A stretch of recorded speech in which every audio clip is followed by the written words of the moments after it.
মানুষের অপমৃত্যু পর্যন্ত বন্ধ করা যায় এই মালা পড়লে।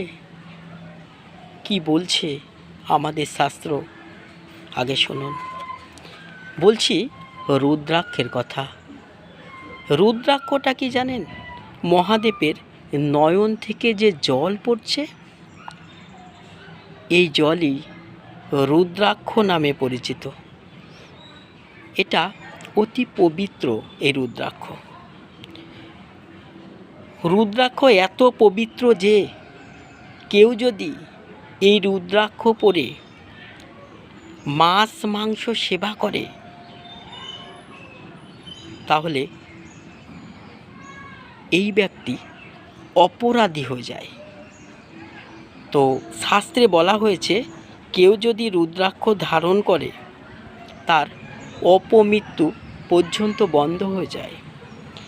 রুদ্রাক্ষ এমনই গুরুত্ব।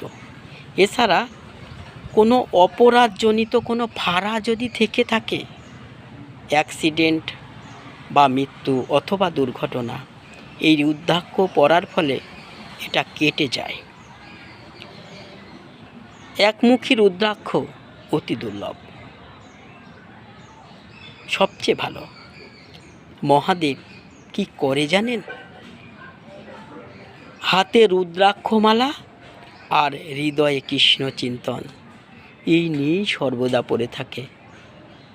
তাই যাদের ফাঁড়া আছে, যাদের অপমৃত্যুর সম্ভাবনা আছে, জ্যোতিষ বলে দিয়েছে, তারা কৃপা করে একমুখী রুদ্রাক্ষ ধারণ করুন। এতে এই বিপদ থেকে মুক্তি হবেই হবে। এটা কে বলছে? শাস্ত্র বলছে।